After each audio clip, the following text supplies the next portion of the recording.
What is up, everybody, and welcome back to the channel. As you can see, the Genesis Coupe is still sitting here without its front bumper. That's because we are moving on to part 2 of the M&S Ghost Shadow front bumper repairs. So in the last video, we went over where all the damage was on this bumper, as well as got started on repairing all of that damage with the hopes of being able to save this bumper and continue running it. So if you didn't catch that video and you're curious on catching up with where we are so far, go ahead and check that out. I'll leave the link in the description below.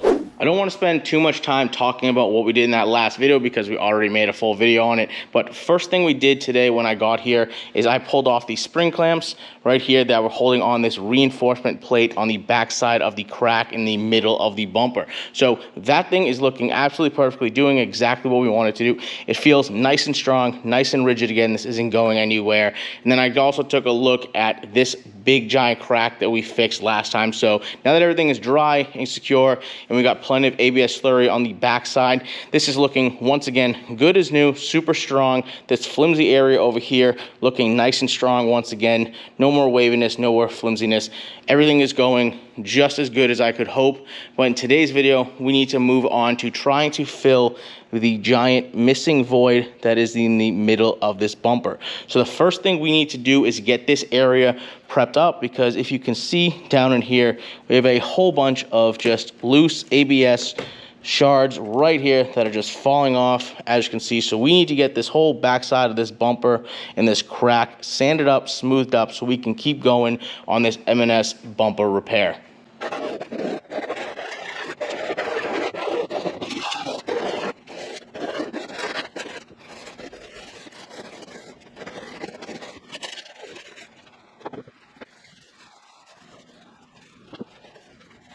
Now that this area has been fully sanded down and wiped up with acetone, it's 100% prepped and ready to continue moving on. So now what I'm going to do to start filling in at least the top half of this voided out section right here is I'm going to continue a straight line off of the body line that runs the entire length of this bumper right through the center of this crack void here, all the way to the other end and the rest of the bumper, just like so. So now what I'm going to do is take a straight piece, which is right here, that I've already cut off camera, and then I'm going to be laying that from one end of the crack, lining up once again with this body line, all the way to the other end of this crack right there, once again lining up with the body line right there. That way I can get a nice straight section right through the middle of the crack, and we can use this to continue getting that perfect body line, which is going to be right there on the outside of the bumper.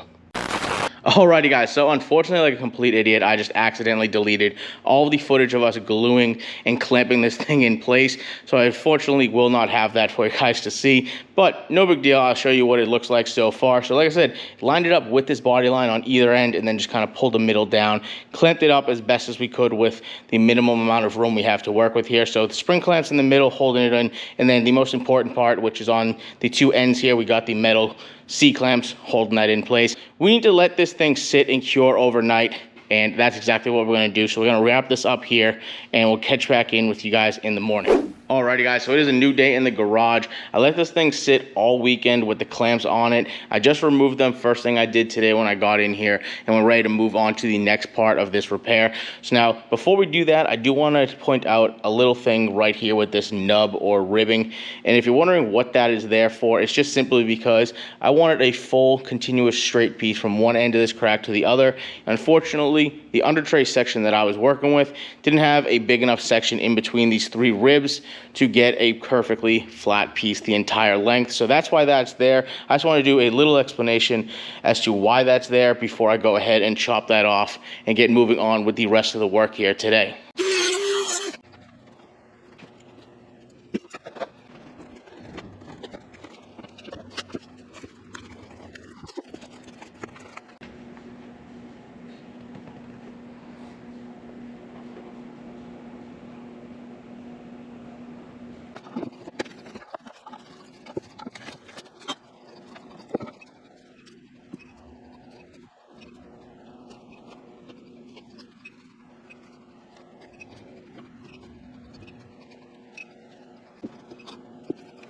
Alrighty guys, so this has been sitting for about 25 minutes now, and so far, I must say, so good. I was worried about the slurry kind of slipping down and not staying in that crack in the middle, but it hardened up, kind of got like a skin on it, and it's staying in place pretty good so far. As you can see, I had to put 2 machinist blocks here as weights, just because the double-sided tape was starting to let go right here, and I wanted to keep this right in place. So threw some blue painter's tape on there so that way the slurry doesn't stick to the machinist blocks. Even though the ABS slurry wouldn't actually stick to the metal, the blue painter's tape there is just a precaution, just because I don't want to nick these things up trying to scrape ABS off of it or anything. So that's why the blue painter's tape there. But technically speaking, the ABS slurry would not stick to the metal of the machinist blocks. But yes, that's what those are doing there. But so far so good. It's kind of got a skin to it already. It's a little squishy, but it's dry to the touch. Obviously, nothing on my fingers right there. So far so good. Like I said, if this was a fiberglass bumper, this is kind of similar to how I would do a fiberglass repair when trying to fill in a spot. Kind of put a backing plate on the backside, or tape in this case, and then you can just come from the backside and add the reinforcement in. So now what we're going to do is I'm going to leave this until tomorrow to fully cure like we keep doing, and then we'll come back in tomorrow, see if any of this ABS kind of shrunk up or slid down, and if we had to do another layer we can, and if not, the next step from here, we would simply just come to the front side and then peel this painter's tape off, maybe add in another layer with something like a Bondo scraper or a plier, and then that way we can let that harden and then come back and sand it smooth and get the final shape. So now that this is all set and everything seems to be staying in place like we wanted it to, I'm gonna wrap it up for the day, so that way we can let this sit and cure and come back tomorrow morning and see if this little trick worked. Hopefully it does, and it doesn't move, or the ABS slurry on the backside doesn't shrink up or stuff. Then hopefully we can just add in a little bit more to a couple of spots as needed, and then hopefully, fingers crossed, this little trick does it and we can get on to final shaping this front lip section and this body line. So catch up with you guys in the morning. Alrighty guys, it is a new day here in the garage, and it is finally time to take a look at our M&S bumper and see if our little blue painter's tape and ABS slurry trick here worked. So I've let this thing sit overnight. It's been probably about 15 to 16 hours. So this thing is plenty cure, plenty dry. Now if we come over on the outside and feel this, it feels nice and firm on the backside. Obviously we didn't get all the way filled this whole crack. That's what we'll do from the front side after we get the blue painter's tape off, but the real test will be on the backside. Alrighty, so now that we're on the backside, we can take a look at the dried ABS slurry right here, and it looks as good as I could have hoped. None of it slid out of the crack. It all stayed in place from the looks of it, at least. Now obviously this doesn't look like pretty by any means, but this is the backside. Like I keep saying, I don't care what this looks like. I just want it to be thick, durable, and strong. We'll make the front side look like it's never been touched later on, but so far so good. The true test will be if we can remove the double-sided tape and the machinist blocks and this bumper stays flat against the workbench. So I guess moment of truth, we're gonna come in here and try to get these out of the way. That one's good. This one, yeah, this one's a little stuck. So far so good, but like I said, that double-sided tape is still there, so we're gonna gently try and scrape this off. Maybe get a little putty knife in here. Alrighty guys, so Bondo blade wasn't working, wasn't strong enough to get in here, so we're gonna switch to a scraper blade and get this thing hopefully detached from the workbench without breaking anything that we've already done to it. Alrighty, now that the double-sided tape is off, you can see that this thing is almost perfectly flat against the ground. Now right here in the middle, if you can kind of see, there's a little bit of light showing right there. So this is about maybe 1/8 of an inch, 3/16 of an inch off the ground. So if you press this whole thing down, it's barely noticeable. But if you haven't noticed from any of the other shots in any of these videos, that this bumper is so worn out on the bottom that it doesn't actually sit perfectly flat against the ground. Granted, this workbench probably isn't perfectly flat either, but once this car is being aired out and the forces of the car sitting on, pressing down on all of this stuff, they will probably make this bumper just kind of squish down and conform to the ground anyway. So like I said, it's just a little bit off right there. But like I said, all the other spots around this bumper are so ground down and worn out from scraping that this entire bumper never really actually is 100% perfectly flat all the way around. Now, I do have a thought process of how I can fix that by adding in another under tray after I wore through the original one there, but I don't know if I want to do that. And if I do that, that'll be something that's down the line in the future, because right now this is good enough to go. The only thing left we have to do is come back to the front side, peel off this blue painter's tape, so that way we can see how much of this crack we still need to fill in from the front side to build it up so we can start shaping the bumper. So without any further ado, we're gonna get right into pulling the painter's tape off and taking a look at this from the front side. So now that we got the blue painter's tape off the front of the bumper, you can get a good look at everything that we did from the front side. Now, obviously, if you take a look at places like this, I wasn't able to get the ABS slurry deep enough in here, so now we'll just have to come back and fill this in from the front side before we start sanding and shaping this. But if you look down the bumper, this body line carries itself really well through this entire bumper, as you can see. Now, I will point out we do have a low spot right here next to a high spot right here, but this section right here was what was split in two halves. So given that these two pieces were completely separated and the only thing holding them lined together was some double side tape to a desk, I'm pretty happy with that. This can be sanded up, this can be built up a little bit more, and this thing will be perfectly straight across. So I'm super happy with how this came out. That little trick I thought of, like I said, if I was doing a fiberglass repair, that's similar to how I would do it. So super happy. We do have a small spot to fill in right here, but like I said, that's fine. This is expected. We just wanted to build up the backside to get the strength. Then we could do whatever we needed to do to get the front side pretty. We got another low spot right there, but so far, so good. I'm very happy with how this is coming out so far. I think the next steps, we're gonna get this bumper turned up and start filling in a couple of these voids.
Alrighty, so I feel like this is deja vu because once again, we're at a new day here in the garage. This bumper has had about 20 hours to cure. So this first section that's over here, we did this right before we left yesterday. This is hardened up perfectly, nice and strong like we wanted to. So all this needs is a sanding to get this thing flush and smooth, and this should be good to go.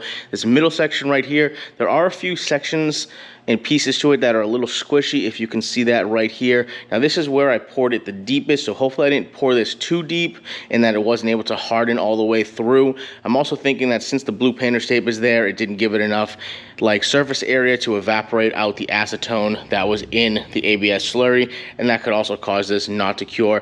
But luckily I did build this up a lot thicker and taller than I needed to, so a lot of this material is going to get sanded off and shaped into this body line. So I don't know, we'll see how this is once we get the blue painter's tape off. Alrighty, so blue painter's tape is off and it's just like I had suspected. We just got a couple of soft spots right here. So now what my game plan for this going forward is, I'm simply just going to leave this and let this cure and harden hopefully a little bit longer over the next few days. And then when it does that, it'll give us a little bit easier of a time sanding and shaping this area. Now, even if this area doesn't fully harden, most of this is going to end up getting sanded down anyway, because I built this up a lot thicker than I needed to, just so we guaranteed ourselves else enough material to sand down smooth. So now what we're going to do to end the day today is we're going to start sanding this section right here and the bottom area that we ended off the day with yesterday. This is all hardened up right there. Same thing with the bottom section right there. So without any further talking, I'm going to jump into starting to sand this section up and we'll see how it comes out.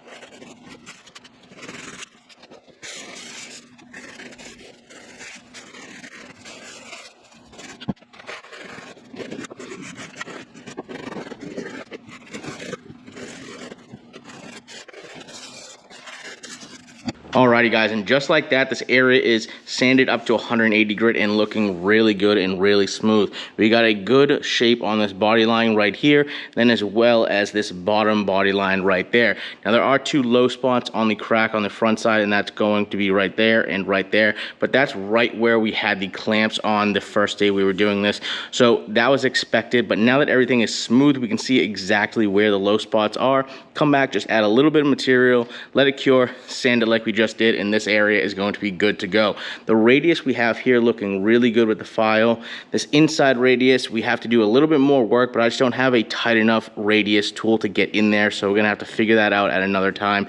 And then you can kind of see I did accidentally sand through a little too far in the corner right there, but that's an easy repair. Just slap some tape there, add some more material from the backside, and that'll be good to go. Now I didn't go too far with the sanding. Like I said, I stopped at 180 grit because once this entire bumper is peeled from the vinyl wrap, there are more spots all along this thing that will need to be sanded and touched up a little bit. So I didn't want to go too far into the grits when I'm going to have to do the entire thing later on. So I think with all that being said, we're going to end this video here. Like I said, we still need to let this section cure, and this one is as far as I'm willing to go today, just for the time being. But we've done a ton of work on this bumper in this video. Hopefully you guys learned something. Hopefully you guys enjoyed your time. But for now, peace out, and I'll catch you on the next one.